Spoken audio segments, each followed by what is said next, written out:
Time for an adventure.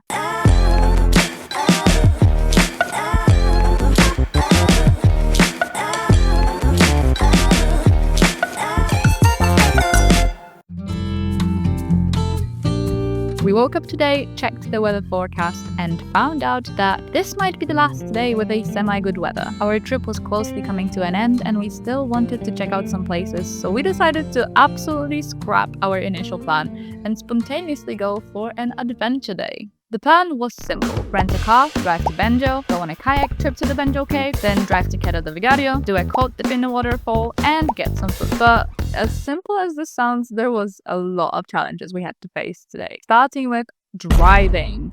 If you know me, then you know that I absolutely hate driving. I find everything about it stressful, not fun at all. That just came out of nowhere, that car. But in order to do what we planned, this was the best option. So everything was good until we found out that the car was an automat. I've never driven an automat, and after that day, I don't think I ever will. Never again.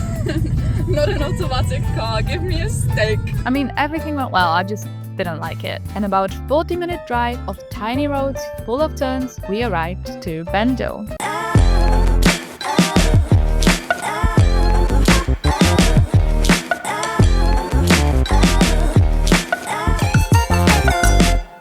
Obviously, seeing the cave from the top wasn't enough, so we headed for the trip into the cave. And the initial idea was to swim into the cave. We went there in February, so the water was too cold and the storm was coming. Plus, the swim out there, although it's possible, it's quite dangerous. So here's how to do it. I'm not an expert, so please keep that in mind. Choose a warm month. You don't want the water to be too cold. Choose a day when the waves are not too high because you don't want to be fighting them. Swim early, and I mean 7 a.m. Even from 9 a.m. it can get so busy. Take a route from the other beach. So here's the Benagil Cave, and here is the beach that we went from. This is where all the kayak companies are. They will most likely not let you swim from there because of whatever hazards concerning all of the boats and kayaks around there. But there's a beach on this side, and I don't think it's being guarded at all, so I'm sure you'll be able to swim from there. But be prepared because the distance is longer. Be careful with the big rocks. If the water level is as high as it was on the day that we went, you're not even gonna see those rocks under the water. So honestly, be so careful because who knows what happens with one big wave push.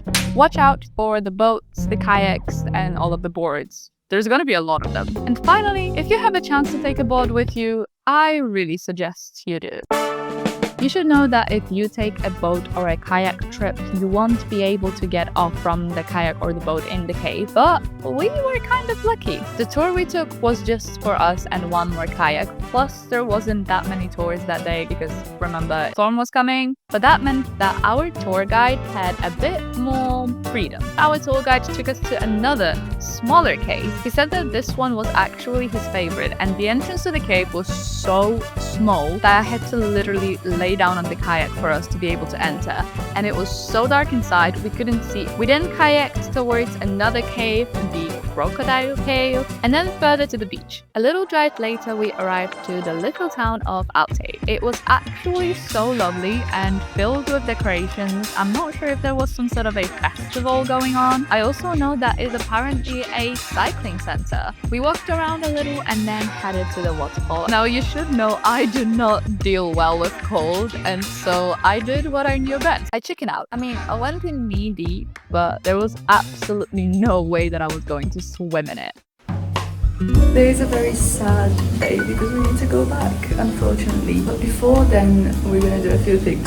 Currently, we're getting ready to get into the sea because I said that no matter what, I am at least doing a cold dip because I'm not gonna miss out an opportunity of swimming in that beautiful sea out there. And then we're gonna head to Faro. This is where we're taking the plane from. So we decided we're just gonna go there early and walk around Faro as well, explore that place.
to the end of this Portugal trip. But do not worry, because I have more adventures coming up, so make sure that you subscribe and like this video.